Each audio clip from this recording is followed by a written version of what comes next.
Hello students, have you ever wondered why lawyers love Latin language so much? Because they don't have any choice, right? So you don't have any choice, you have to learn the legal maxim, and today's legal maxim is Danenum sine injuria.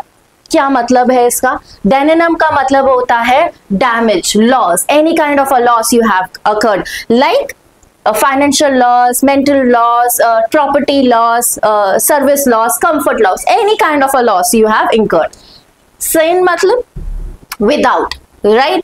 Injuria matlab violation of your legal rights. Now say together, what is a loss, a damage without infringement of legal right? तो इसका मतलब क्या है? A person has incurred some kind of a financial loss or any kind of a loss without infringing their legal rights. In this legal maxim or a legal principle, no remedy will be provided to a person. Why? Because there is no infringement of legal right. कहाँ सुनने को मिलता है ये word? तो आपको ये ज्यादा मिलेगा, ये प्रिंसिपल आप जहां पढ़ेंगे दैट इज इन टॉर्ट्स. तो टॉर्ट्स के अंदर अप्लाई होता है, if there is no infringement of legal rights, certainly there will be no remedy will be given to a person.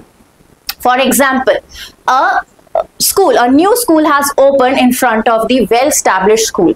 Due to the new school, a well-established school has suffered some financial losses.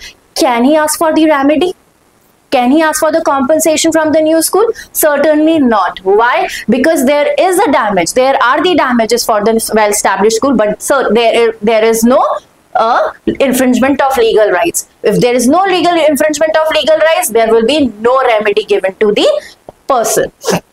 So this is the all about Danenum sine injuria, right? Again, the time for the quiz. This is the quiz related to the Danenum sine injuria.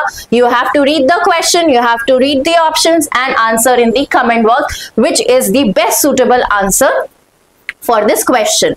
For more legal updates, for more legal knowledge, stay tuned with us and we'll be updating you as soon as possible. Thank you so much.